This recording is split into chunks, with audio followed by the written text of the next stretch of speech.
우리 암송 먼저 하도록 하겠습니다. 우리 이사야 41장 9절 말씀 우리 두 번 읽고 우리 세 번째는 암송하도록 하겠습니다. 시작.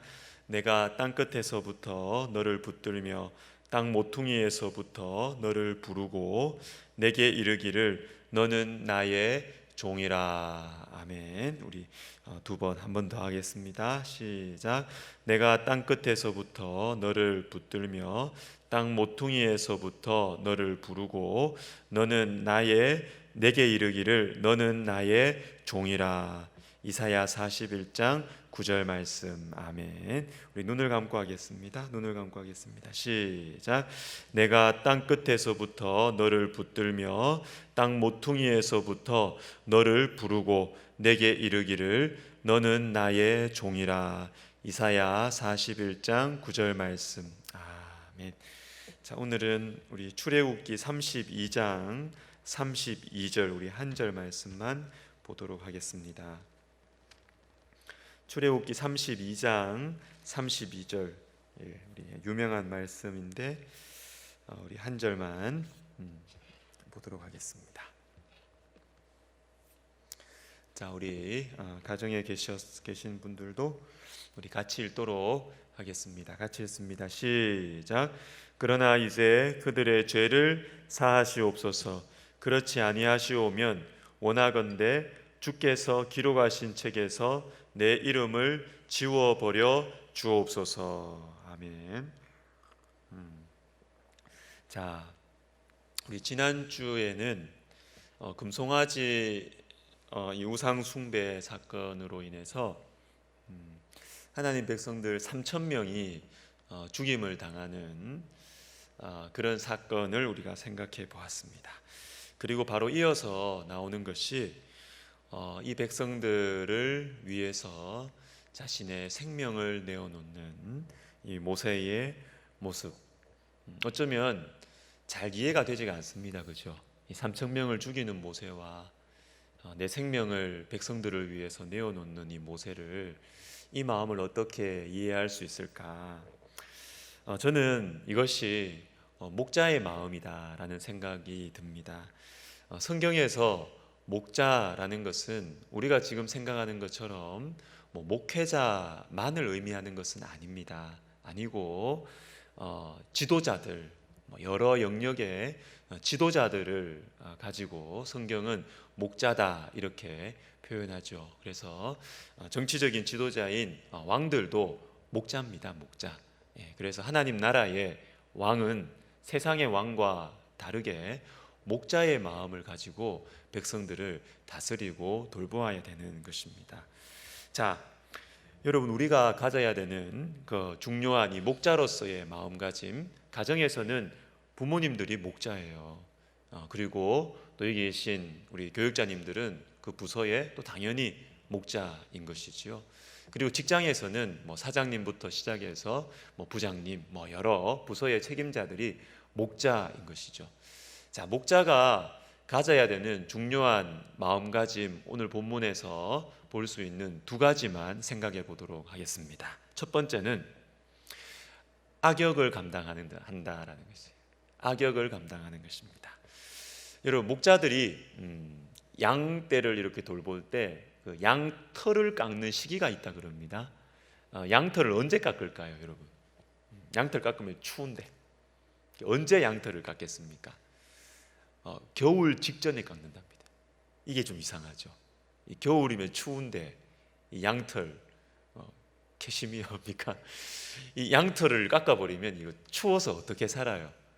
그런데 노련한 목자들은 양털을 겨울 직전에 깎아준다고 합니다. 왜냐하면 양털을 깎지 않으면 이 양들이 아주 고집스럽답니다.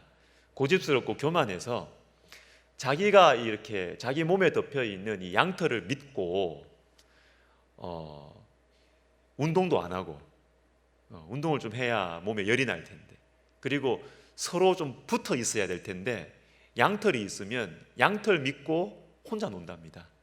혼자. 그러다가 죽어가는 양들이 많다고 합니다.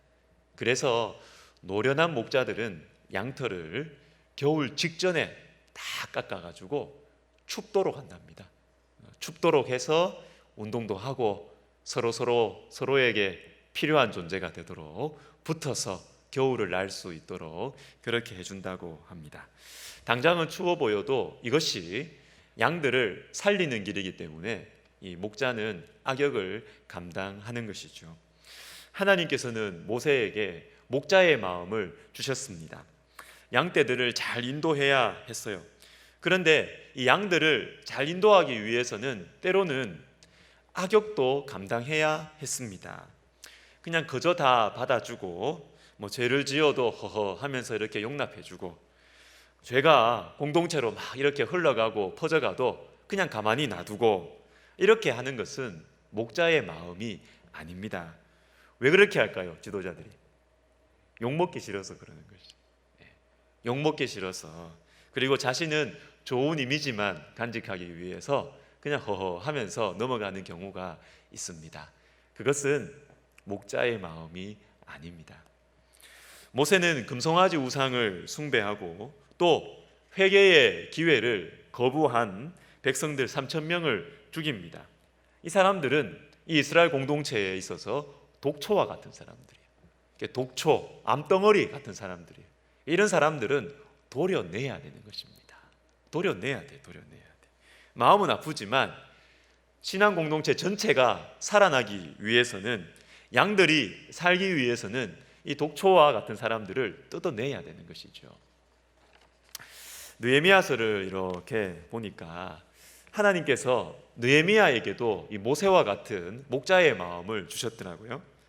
느헤미야 13장 11절을 한번 읽어보겠습니다. 이때는 성벽도 재건하고 또 오래전에 건물은 세웠지만 재기능을 하지 못했던 이 성전이 이렇게 제대로 돌아갈 수 있도록 이 시스템을 느헤미야가 다 만들어 놓았을 때입니다. 그런데 이 공동체의 리더들이, 민장으로 나오는데 이 리더들이 이 성전이 재기능을 할 수 있도록 만들어 놓은 이 시스템을 이 지도자들이, 리더들이 앞장서서 무너뜨리고 있었습니다. 자, 이 모습을 보고 느헤미야가 어떻게 했느냐 하면, 내가 모든 민장들을 꾸짖어 이르기를 하나님의 전이 어찌하여 버린 바 되었느냐 하고 곧 레위 사람을 불러 모아 다시 제자리에 세웠더니, 이렇게 나옵니다. 느헤미야가 앞장서서 꾸짖습니다. 직접 나서서 꾸짖어요.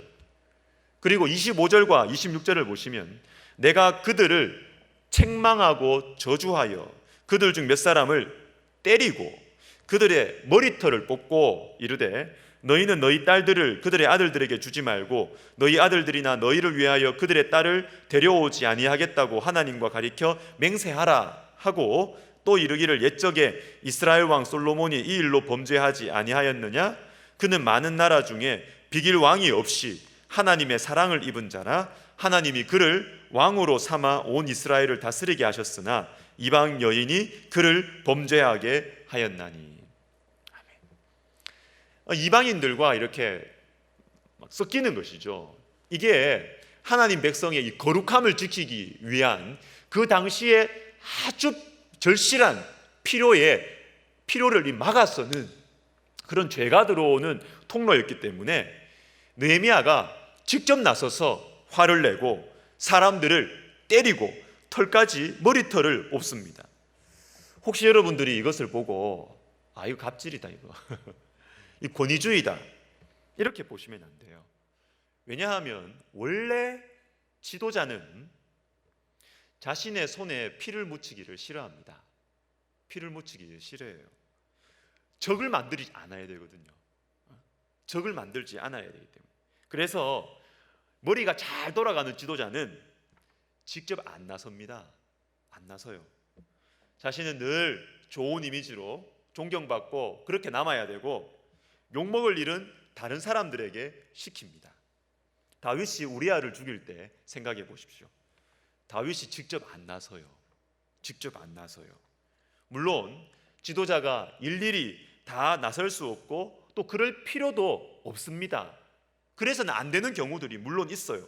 그러나 지도자가 직접 나서야 할 때가 있습니다. 직접 나서서 직접 꾸짖고 직접 때리고 직접 혼을 내야 되는 그런 때가 있습니다. 언제일까요?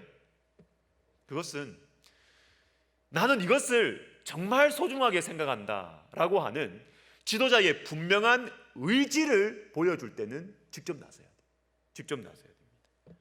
내가 무엇을 중요하게 생각하는지, 그리고 지금 벌어지고 있는 이 상황은 공동체 전체에 너무나 해로운 것이고, 이것은 내가 알고 있는 하나님에 대한 너무나 잘못된 상황이라는 것을 명확하게 보여줄 때는 지도자가 직접 나서서 꾸짖고 책망하고 해결해야 돼요. 여러분, 느헤미야가 왜 직접 나섰을까요?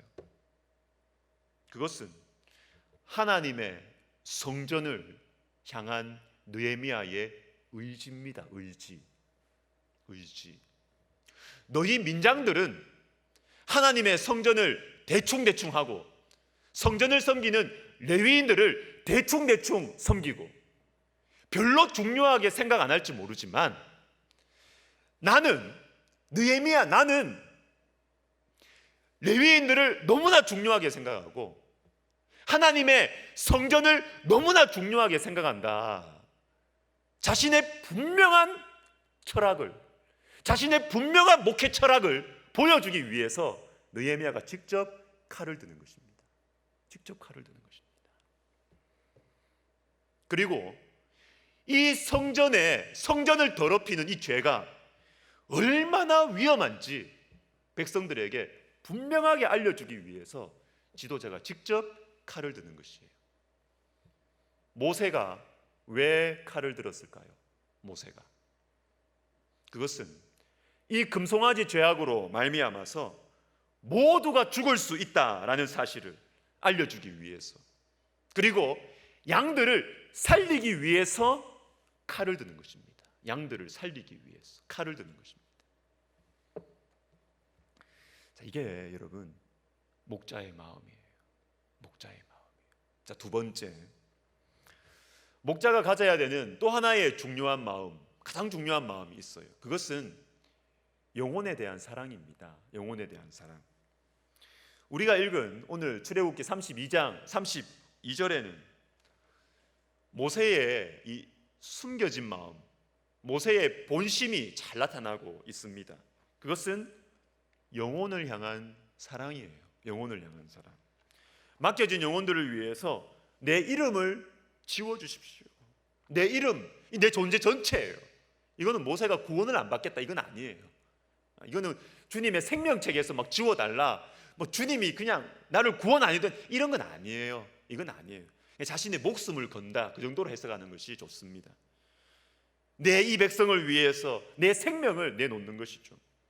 여러분, 지도자가 가지고 있어야 되는 중요한 자질은 실력일 수도 있고 리더십일 수도 있지만 그게 제일 중요한 건 아닙니다. 영혼에 대한 사랑이에요. 영혼을 얼마나 사랑하느냐, 그게 지도자가 가져야 되는 가장 중요한 마음입니다. 요한복음 10장 14절과 15절에는 가장 완전하신 목자이신 우리 주 예수님의 모습이 나옵니다. 우리 같이 한번 읽어보겠습니다. 시작. 나는 선한 목자라. 나는 내 양을 알고 아버지께서 나를 아시고 내가 아버지를 아는 것 같으니 나는 양을 위하여 목숨을 버리노라. 예수님께서 우리의 목자신데 예수님은 양들을 아신다고 합니다. 저와 여러분은 아신대요. 알아요. 알고 저와 여러분을 위해서 예수님이 목숨을 내주신다는 겁니다.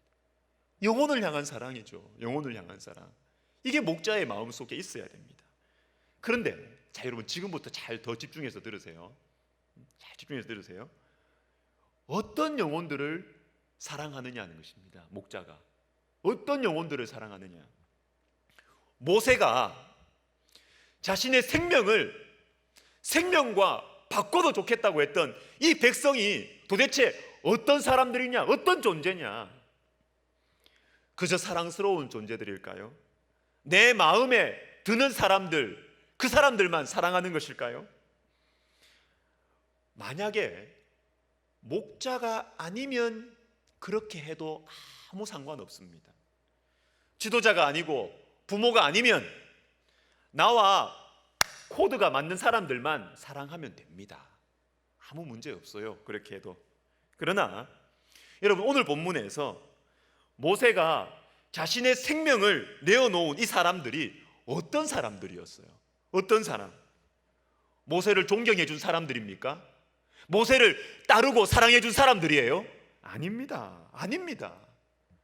마실 것, 먹을 것 없으면 모세를 원망하고 모세를 버리고 애굽으로 다시 돌아가겠다고 했던 사람들이고 당을 지어서 모세의 영적 권위에 반항하는 그런 사람들을 위해서 지금 모세가 자신의 생명을 내어놓고 있는 것입니다. 민수기 11장 12절을 제가 읽어드리겠습니다. 이 모든 백성을 내가 베었나이까? 내가 그들을 낳았습니까? 어찌 주께서 내게 양육하는 아버지가 젖먹는 아이를 품듯 그들을 품에 품고 주께서 그들의 열조에게 맹세하신 땅으로 가라 하시나이까? 뭡니까? 나 이 사람들 아버지 노릇 못하겠다는 것입니다. 내가 이 사람들을 베었습니까? 낳았습니까? 이렇게 고집스럽고 이렇게 나를 인정해 주지 않는 사람들, 나는 아버지 역할 못하겠습니다. 이거예요. 모세가 지금 자신의 생명을 내어놓는 이 백성들은 감당이 안 되는 사람들이었어요. 감당이 안 되는 사람들. 그러면 여러분, 이렇게 성경을 아시는 분은 생각할 수 있습니다. 아, 이거는 광야 생활 초반부가 아니냐. 좋습니다. 초반부 맞아요. 그러면 광야 생활 마지막 부분에 가면 이 백성들이 좀 사랑스러워졌을까요? 민수기 20장 10절을 제가 읽어드리겠습니다. 모세가 그들에게 이르되 반역한 너희여 들으라. 우리가 너희를 위하여 이 반석에서 물을 내랴 하고, 이거 거의 마지막 부분이거든요. 광야 생활 마지막 부분이에요. 뭐라고 말씀하십니까? 반역한 너희여. 처음부터 끝까지 계속해서 모세를 향하여 반역하고 반대하는 사람들, 이 사람들을 위해서 지금 모세가 자신의 생명을 내놓는다는 거예요. 코드 맞는 사람 아니에요. 사랑스러운 사람들 아니에요. 모세를 존경하고 따르는 사람들 아니었습니다. 그런데 이 사람들을 위해서 모세가 자신의 생명을 내어놓고 있다라는 것입니다. 여러분, 위로가 되지 않습니까? 모세도 우리와 똑같네, 그죠? 참 위로가 되지 않습니까? 모세도 넉넉하게 막, 그죠? 아주 리더십 풍성하게 그렇게 사람들을 감당한 게 아니네요. 끝까지 화내고 끝까지 괴로워하면서 겨우겨우 맡겨진 사람들을 품어냈어요. 위로가 되지 않습니까? 그러면 이런 사람들인데도 불구하고 모세가 이 사람들을 사랑할 수 있었던 이유가 무엇일까요? 처음부터 끝까지 반항했던 사람들, 어떻게 사랑할 수 있었을까요, 모세가? 민수기 12장 6절과 7절을 먼저 읽어보겠습니다. 모세의 형과 누나인 아론과 미리암이 모세의 권위에 도전했을 때 하나님께서 모세의 영적인 권위를 딱 손들어 주시면서 이렇게 말씀하세요. 우리 같이 한번 읽겠습니다. 시작. 내 말을 들으라. 너희 중에 선지자가 있으면 환상으로 나를 그에게 알리기도 하고 꿈으로 그와 말하기도 하거니와 내 종 모세와는 그렇지 아니하니 그는 내 온 집에 충성함이라. 아멘. 잘 보세요. 잘 보세요. 두 종류의 사람이 대조되고 있습니다. 지금 두 종류의 사람. 환상과 꿈. 하나님께서 이 두 종류의 사람들을 다 인정하시고 사용하시는데요, 첫 번째 종류는 환상과 꿈으로 하나님께서 하나님의 뜻을 보여주는 사람들이 있다는 거예요. 특별한 영적인 은사와 지혜를 하나님께서 주신 그런 사람들이 있다는 것입니다. 귀해요. 주님이 그걸 인정하십니다. 그런데 그들과는 다른 종류의 사람이 있다는 겁니다. 그들과는 차원이 다르게 하나님께서 귀하게 여기시는 사람들이 있다는 것입니다. 누굴까요? 하나님의 온 집에 충성하는 사람이에요. 여러분, 충격이 안 되십니까? 환상, 꿈, 영적인 은사와 실력, 능력, 그런 사람 귀해요. 그렇지만 우리 주님은 그 정도 수준과는 비교도 안 되는 사람이 있다는 겁니다. 누굴까요? 하나님의 집에 충성된 사람이에요. 하나님의 집에 충성된 사람. 나중에 여러분 요한복음 10장 읽어보세요. 요한복음 10장에 보시면 세례 요한에 대해서 우리 예수님 이렇게 말씀하십니다. 이 세례 요한은 살아있을 때 어떠한 표적도 일으키지 않았지만 그가 예수님에 대해서 한 말은 다 참이었다, 이렇게 말씀하세요. 뭡니까? 기적을 일으키지 않았어도 예수님에 대해서 충성되게 신실하게 사역하고 증언했던 이 세례 요한이 훨씬 훌륭하다는 것이죠. 주님 가슴에 남아있다는 것입니다. 여러분, 모세는 하나님의 온 집에 충성했어요. 충성했어요. 이게 모세의 탁월함이고 미리암과 아론이 따라올 수 없는 하나님의 관점이었습니다. 하나님의 관점이었어요. 히브리서 3장 5절에도 똑같은 말씀이 나옵니다. 또한 모세는 장래에 말할 것을 증언하기 위하여 하나님의 온 집에서 종으로서 신실하였고, 똑같죠? 똑같습니다. 모세의 탁월함이 무엇이냐? 하나님의 온 집에서 충성했다는 것입니다. 여러분, 모세가 백성들을 사랑한 것은, 모세가 이 사람들을 사랑한 것은 이 사람들이 좋아서가 아닙니다. 내가 이 사람들을 배웠습니까? 낳았습니까? 내가 아버지 노릇 못하겠습니다. 감당이 안 되는 사람들이었어요. 감당이 안 되는 사람들. 모세는 이 사람들에게 존경을 받아서 사랑한 게 아니에요. 그럼 왜 사랑했을까요? 하나님의 집에 충성했기 때문에. 하나님의 집에 충성했기 때문에. 다시 말해서 하나님 때문에 사랑한 겁니다. 하나님 때문에 사랑한 거예요. 하나님이 맡겨주신 영혼이기 때문에. 하나님 때문에 사랑한 거예요. 사랑한 거예요. 여러분, 이 말씀을 들으면서 너무 비인간적이다, 이렇게 생각하시는 분 있으시죠? 너무 가식적이다. 아니에요, 여러분. 그게 아니에요. 또한 이렇게 사랑하면, 하나님 때문에 사람을 사랑하면 사랑의 기쁨도 없겠네, 행복감도 없겠네, 이렇게 생각하시는 분 있습니까? 그게 아니에요, 여러분. 훨씬 행복해요. 하나님 때문에 사랑하는 것이 훨씬 기뻐요. 훨씬 기뻐요. 행복하지 않을 것 같은데 하늘을 보면서 옆에 있는 가시 같은 영혼들을 하늘을 보면서 품어내고, 그렇게 사랑하려고 하니까 기쁘지 않을 것 같은데 이상하게 기쁨이 내 가슴 속으로 흘러 들어옵니다. 그 기쁨은 하늘에서부터 흘러 들어오는 기쁨이죠. 기쁨이에요.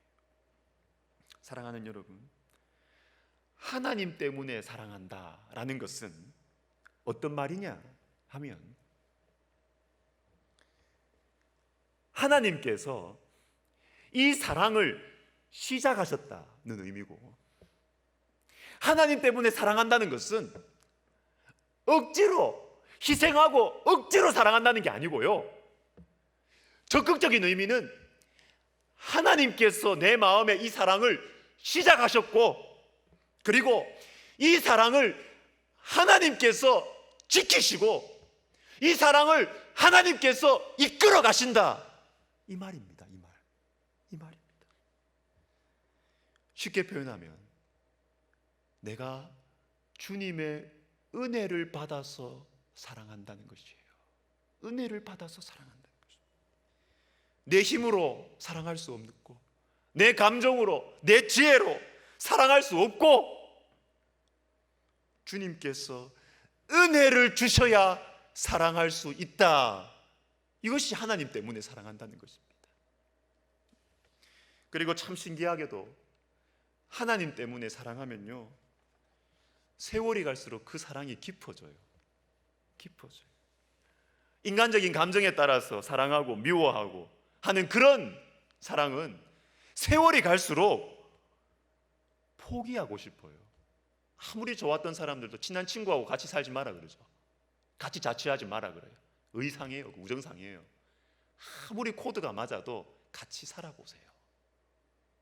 세월이 갈수록 상처가 생기고 스크래치가 생긴다고요.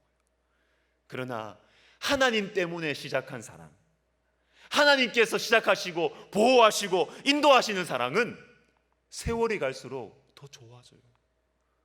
세월이 갈수록 더 깊어져, 더 사랑스럽게 보이는 것입니다. 왜요? 주님의 은혜로 사랑하니까. 그리고 주님의 은혜로 사랑하니까 내가 계속해서 주님의 은혜를 구하게 되는 것이죠.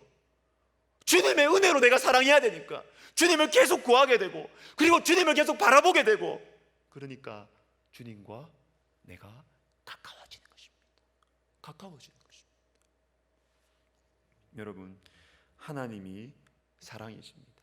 요한일서 4장 7절 8절, 사랑하는 자들아 우리가 서로 사랑하자. 사랑은 하나님께 속한 것이니 사랑하는 자마다 하나님으로부터 나서 하나님을 알고, 사랑하지 아니하는 자는 하나님을 알지 못하느니 이는 하나님은 사랑이시니라. 하나님이 사랑이세요. 하나님이 사랑이세요. 그리고 사랑은 하나님께 속한 것입니다. 사랑은 누구에게 배워야 돼요? 하나님께 배워야 돼요. 저자 직강, 그죠? 저자한테 가서 배워야지. 드라마나 영화에서 사랑 배우지 마시고 하나님으로부터 사랑을 배워야 하는 것입니다. 그리고 여러분, 하나님께서 시작하시고 보호하시고 인도하시는 사랑이 제일 좋아요. 여러분, 모세는 하나님 때문에 사람들을 사랑했습니다. 몇 주 후에 보겠지만 이 금송아지 사건의 클라이맥스인 33장 뒷부분에 가면 모세의 중심이 나오죠. 주의 영광을 내게 보이소서. 주의 영광을 내게 보이소서. 백성들이 죽지 않는 것도 중요하고 목적지인 가나안 땅을 가는 것도 중요하지만 그것들보다 더 중요한 것이 모세의 중심에 있었어요. 주의 영광을 내게 보이소서. 주님의 얼굴을 보여주세요. 이겁니다. 이거. 모세는 하나님께 사로잡혀 있었어요. 하나님께 사로잡혀 있었고 하나님을 사랑했기 때문에 백성들을 사랑할 수 있었고 애먹이 있는 사람들을 사랑할 수 있었던 것입니다. 그러나 여러분, 쉽지가 않습니다. 사람들 사랑하기 전에 하나님 사랑하는 것도 어려워요. 그렇죠? 그래서 주님은 우리에게 말씀과 기도를 주셨고 또 교회를 우리에게 허락하여 주셨습니다. 여러분, 교회 안 나와 보시니까 어때요? 여러분, 신앙생활 막 더 뜨거워지고 있습니까? 안 그러죠? 그래서 교회를 우리에게 주신 거예요. 그래서 교회를 우리에게 주신 거라고요. 대면 예배 드리지 못해서 영적으로 힘드신 분들과 가정들이 많이 있는 것 같습니다. 뚜렷한 이유가 없는 짜증, 우울함, 이게 우리에게 많이 나타나는 것 같습니다. 당연하죠. 왜냐하면 우리는 말씀과 기도로 하나님의 은혜를 받지 않으면 상식적인 수준으로도 살 수 없는 그런 사람들이기 때문입니다. 여러분, 죄의 문제, 가정의 문제, 자식 문제, 물질 문제, 이런 문제들을 해결하기 이전에 가족들이 먼저, 또 부부가 먼저 서로 부드럽게 권해주면서 우리 같이 말씀 보자고, 같이 기도하자고, 예배부터 회복하자고. 연결이 안 되는데. 그런데 여러분, 이상하게도 예배가 회복되면 가정의 문제가 해결의 실마리가 보여요. 기도가 회복되면 재정적인 문제의 실마리가 보이기 시작하는 것입니다. 여러분입니다. 주님의 은혜가 아니면 사랑 못해요. 주님의 은혜로 살고, 주님의 은혜로 사랑하고 섬기고, 주님의 은혜로 기다리고, 이렇게 하면서 우리는 주님과 더 가까워지는 것이에요. 또 실패했네, 내 마음이 왜 이렇게 연약하나, 이렇게 생각하지 마시고요. 우리는 계속 주님의 은혜를 받아야 돼. 반복해서 받아야 돼. 그러면서 주님과 가까워지고 주님을 닮아가는 참 복을 누리는 거예요. 여러분, 기도합시다. 여러분, 많이 힘드시죠? 딱히 이유도 없는데 힘드신 분들 있으시지요? 우리 은혜를 구하십시다. 주 예수여, 은혜를 내려주사. 우리 시간 같이 기도하겠습니다. 살아계신 하나님 아버지, 우리를 보고 계시고 우리를 사랑하시는 하나님 아버지, 우리에게 은혜를 내려 주시옵소서. 주님, 우리는 주님의 은혜를 받지 않으면 내 가치관과 내 경험과 내 성격과 내 인격으로는 나에게 맡겨주신 영혼들을 사랑할 수가 없습니다. 하나님 아버지, 하나님 아버지, 하나님 아버지, 사랑할 수가 없어요. 주님, 은혜를 주십시오. 주님, 은혜를 주십시오. 주님, 은혜를 주십시오. 주님의 은혜로, 주님의 은혜만이 하나님이 좁고 참으로 이 예민한 우리의 마음이 넓어져서 맡겨주신 영혼들 사랑할 수 있습니다. 주님, 은혜를 주십시오. 주님, 은혜를 주십시오.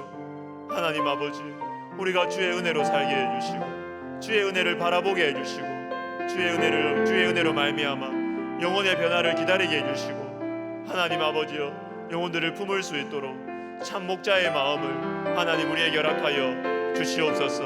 하나님 아버지, 하나님 아버지, 주님 도와주세요. 주님, 은혜 베풀어 주세요.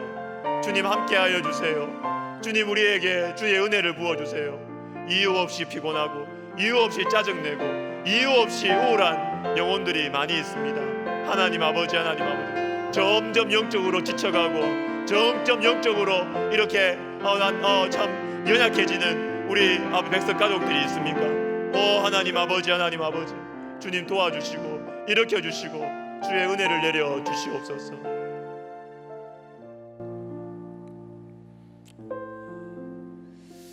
제가 예전에 산상설교 화평케 하는 자는 복이 있나니 하나님의 아들이라 일컬음을 받을 것이며, 이 설교하면서 제가 이런 내용을 나눈 적이 있습니다. 목회를 하면서 어느 공동체를 가더라도 똑똑한 사람은 늘 있어요. 늘. 말 잘하는 사람은 늘 있어요. 늘. 어디 가도 있더라고요. 어디 가도. 그런데 화평하게 하는 사람은 잘 없어요. 찾기가 어려워요. 말 잘하고 똑똑하고 많이 세우는 사람들은 어디 가도 있더라고요. 어디 가도. 그런데 사랑으로 품어주고 화평케 하고 이런 사람들은 참 만나기가 어렵더라고요. 참 만나기가 어려워. 여러분, 저는 우리 백석대학교회가, 우리 백석 가족들이 참 성경적이고 복음적인 신앙을 배웠으면 좋겠어요.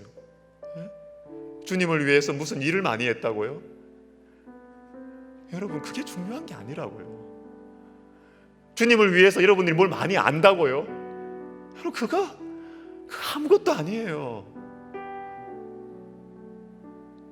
주님 때문에 양보하고, 주님 때문에 자아를 부인하고, 주님 때문에 눈물로 기도하면서 품어내고, 여러분, 그렇게 할 때 내 실력과 내 의지가 아니라 성령의 능력이 그때 나타납니다. 내가 영광 받는 것이 아니라 주님이 영광 받으시는 일들이 그렇게 해서 나타난단 말입니다.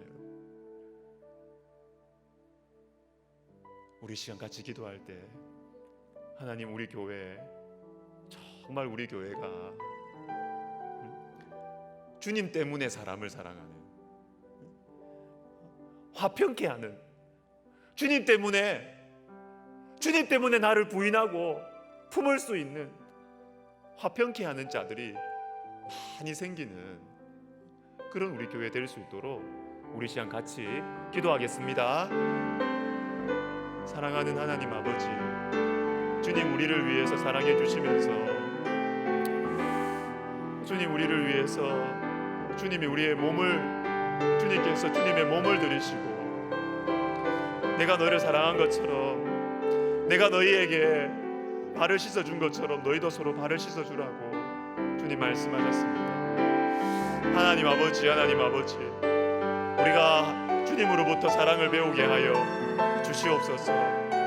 아버지 하나님, 너무 이상적이고 너무 좁은 너무 힘든 길을 하나님 제가 말하고 있는 건 아닌지, 주님 우리 성도들에게 너무 큰 부담을 주는 것은 아닌지 염려도 됩니다. 그렇지만 주님 보고 싶습니다. 정말 이것을 나누고 싶습니다. 정말 성령께서 역사하시는 순전한 복음의 역사를 보고 싶고요. 정말 우리 백성 가족들이 정말 성령의 역사가 나타나는 것을 자신의 의와 자신의 능력과 실력을 인간적으로 사역하고 인간적으로 사랑하는 그것이 아니라 하나님 눈물 가운데 일어나는 성령의 역사, 자기 부인 가운데 나타나는 성령의 역사, 정말 우리 교회에서 보고 싶습니다. 주님 우리의 체질을 변화시켜 주시고 주님 우리가 신앙생활을 정말 제대로 된 목적지를 향하여서 제대로 된 신앙관을 가지고 우리가 신앙생활하고 목회하고 사역할 수 있도록 하나님 우리를 가르쳐 주시고 주님 우리를 새롭게 하여 주시옵소서.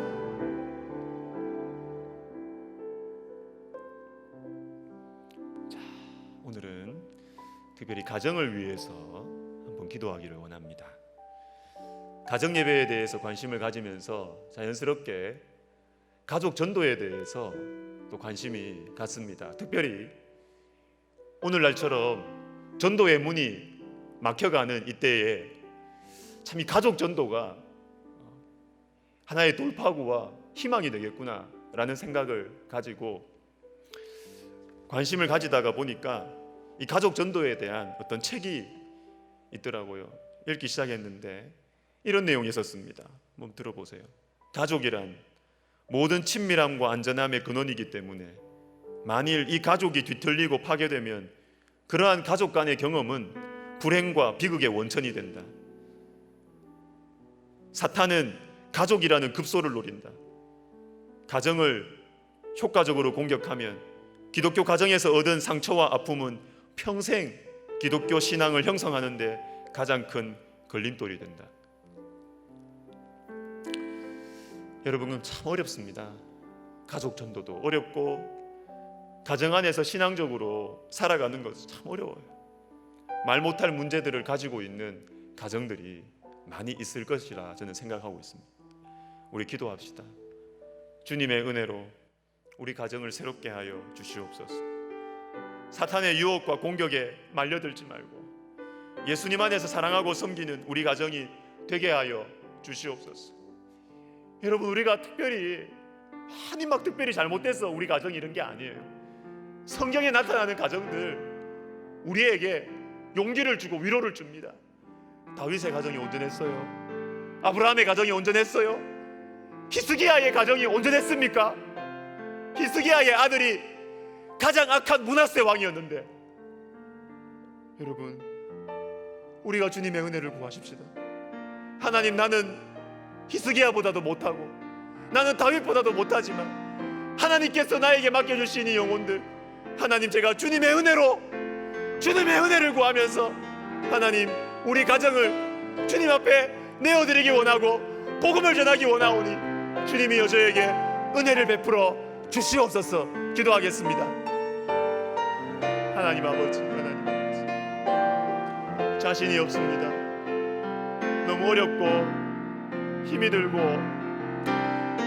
어디서부터 어떻게 시작해야 될지 지금까지 살아온 세월이 있는데 너무나 가족들에게 많은 실망을 주었고 가족들에게 정말 교회 다닌다는 것이 부끄러울 정도로 너무나 이기적으로 그렇게 우리는 살아왔는데 하나님, 나를 통하여서 우리 가정에 주님의 복음이 전해질 수 있겠습니까?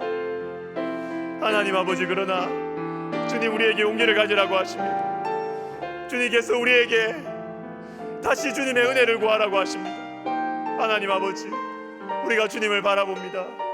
주님이여 우리의 은혜를 베풀어 주셔서 우리의 능력과 우리의 경건과 우리의 영적인 능력으로 할 수 없사오니 주님이여 우리가 먼저 기도하겠습니다. 주님, 우리 가정을 새롭게 하여 주시고 우리 가정 가운데 주님 사랑하는 영혼들 예수님 믿을 수 있도록 주님 찾아가 주시옵소서. 주님 찾아가 주시옵소서. 나라를 위해서 기도하겠습니다. 우리나라가 안정되도록 기도합시다. 주님의 백성들은 여러분 이데올로기를 떠나서 나라가 평온하기를 기도해야 돼요. 나라가 평온하기를 기도해야 돼요. 그리고 각계각층의 지도자들을 위해서 기도합시다. 그리고 코로나와 일선에서 맞서서 수고하는 의료진들과 공무원들을 위해서도 기도합시다. 또한 극심한 경제적인 피해를 입고 있는 우리의 이웃들을 위해서도 기도합시다. 우리 나라를 위해서 같이 기도하겠습니다. 하나님 아버지, 우리 나라를 위해서 기도합니다. 너무 혼란스럽고 격합니다. 대립이 너무 많습니다. 주님, 국민들이 불안해합니다. 하나님 아버지, 평온케 하여 주시옵소서. 우리가 우리 나라에 평화를 허락하여 주시옵소서. 평화를 허락하여 주시옵소서. 분열케 하고 다투고 싸우는 것은 마귀에게 속한 것인데 이 분열케 하는 자, 비난하는 자, 이 마귀에게 속한 것이 우리나라를 지배하지 않도록 아버지 하나님 우리나라에 평화를 허락하여 주시고 각계각층의 지도자들을 우리 주님께서 참으로 그들에게 목자의 마음을 주셔서 백성들을 사랑하는 마음을 허락하여 주시옵소서.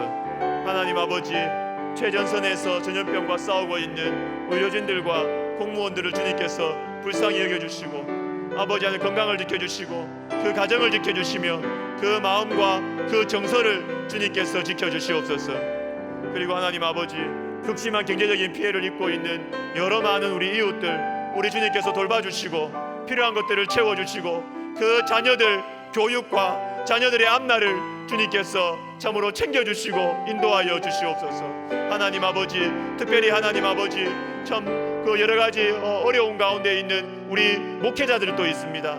아버지요, 정개척 교회 또 작은 교회 목사님들 하나님 아버지, 주님 은혜 베풀어 주시고 아버지 도와주시고 아버지 하나님 또한 수해로 많은 피해를 입은 교회와 하나님 아버지 많은 우리 국민들 주님께서 필요한 도움들이 적재적소에 갈 수 있도록 우리 하나님 도와주시옵소서.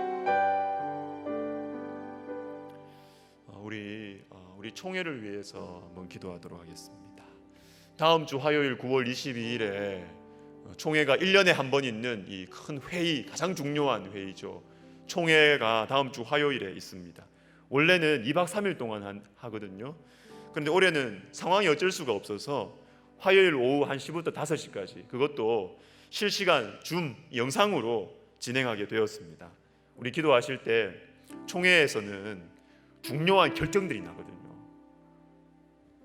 하나님께서 기뻐하시는 결정들을 할 수 있도록 여러분 꼭 기도해 주세요. 우리 백석총회가 하나님의 말씀에 근거한 결정을 이렇게 딱 하면 한국 교회가 교계가 도전을 받아요. 교계가 도전을 받아요. 하나님, 우리 백석총회가 하나님 말씀에 근거한 하나님께서 기뻐하시는 귀한 결정들을 내려서 한국 교계가 거룩한 도전을 받게 하여 주시옵시고 그리고 우리 모든 이 총회를 인도하시는 우리 설립자 목사님에게 지혜와 명철 주시기를 우리 시간 같이 백석 총회를 위해서 다음 주 화요일 우리 총회를 위해서 같이 기도하겠습니다. 하나님 아버지, 우리가 우리 백석 총회를 위해서 기도합니다. 아버지요, 아버지요, 참 중요한 안건들이 지금 올라와 있습니다. 하나님 아버지, 정말 하나님께서 기뻐하시는 참 우리 결정을 할 수 있도록 주여 잘못된 것인 줄 알면서도 계속 그렇게 끌어오고, 관습이 그러니까, 전례가 그러니까 계속해서 이렇게 해왔던 많은 이 우리 한국 교계의 이 잘못된 것들, 우리 백석총회가 앞장서서 하나님 아버지여 말씀의 정신에 입각하여서 하나님 중요한 결정들을 내릴 수 있고, 하나님께서 주시는 기쁨과 모든 총대들에게 하나님의 기쁨을 허락하여 주시고, 하나님께서 큰 사명감을 허락하여 주셔서 한국 교회에 거룩한 도전을 주는 결정들을 내릴 수 있도록 우리 하나님이여 도와주시옵소서. 모든 일 앞장서서 인도하시는 우리 설립자 목사님에게 지혜와 명철을 허락하여 주시기를 간절히 소원합니다.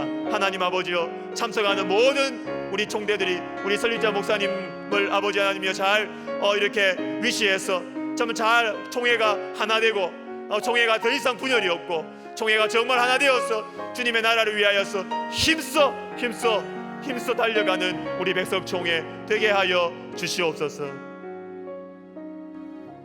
마지막으로 여러분 주변에 있는 환우들 위해서 기도하시고, 선교사님들 위해서 기도하시고, 사랑하는 사람들의 영혼 구원을 위해서 기도하시고, 특별히 우리 어르신들,